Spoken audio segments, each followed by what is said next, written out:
Deep in the heart of the dense forest, shrouded in an eternal darkness, there stood an abandoned mansion. It was a decrepit structure with crumbling walls and broken windows, a ghostly remnant of its former glory. Locals whispered tales of its haunted past, warning those who dared to venture near. One moonlit night, a group of thrill-seekers decided to test their courage and explore the mansion. Emma, a curious and adventurous young woman, led the way. Her friends, Mark, Sarah, and Jake, hesitantly followed, their hearts pounding in their chests. As they approached the creaking front door, a chill swept through the air, sending shivers down their spines.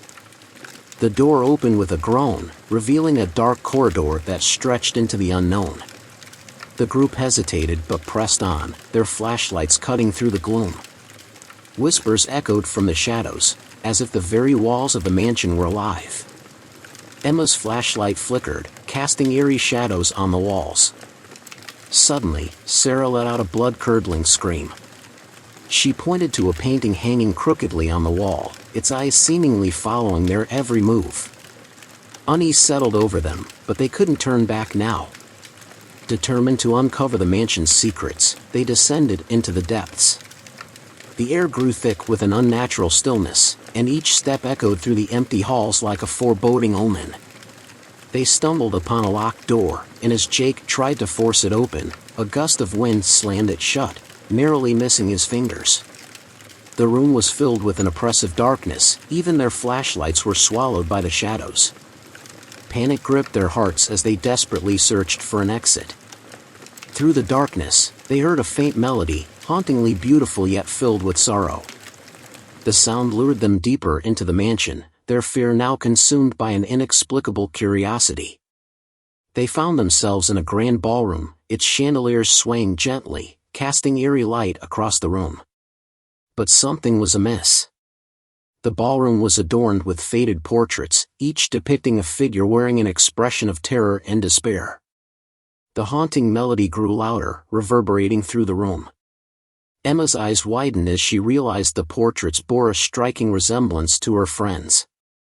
Frantically, she tried to warn them, but her words were swallowed by the melody's hypnotic pull. Sarah and Mark were entranced, their bodies swaying to the music. Jake, too, succumbed, his eyes empty and lifeless. Emma watched in horror as her friends became nothing more than puppets in a spectral dance. Terror overcame her, and she sprinted through the mansion's labyrinthine corridors, desperate to escape. The walls seemed to shift and contort, trapping her in a nightmarish maze. Whispers grew louder, mocking her, taunting her. Shadows slithered along the walls, reaching out with skeletal fingers. Finally, Emma stumbled upon a secret chamber hidden beneath the mansion. The air grew heavy with malevolence as she found herself face to face with the mansion's sinister spirit.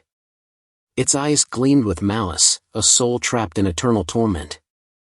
"You cannot escape," the spirit hissed, its voice echoing through the chamber.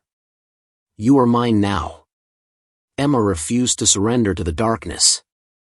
Summoning every ounce of courage, she reached into her pocket and retrieved a small silver locket.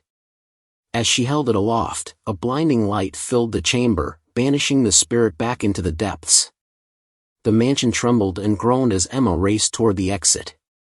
Bursting through the front door, she found herself standing in the moonlit forest, her heart pounding with both relief and sorrow for her lost friends. She vowed never to speak of the mansion again, lest its dark secrets ensnare others in its web of terror. And so, the abandoned mansion remained, a chilling reminder of the nightmarish ordeal that had unfolded within its walls. Its haunting presence served as a warning to those who dared to venture too far into the realms of the unknown.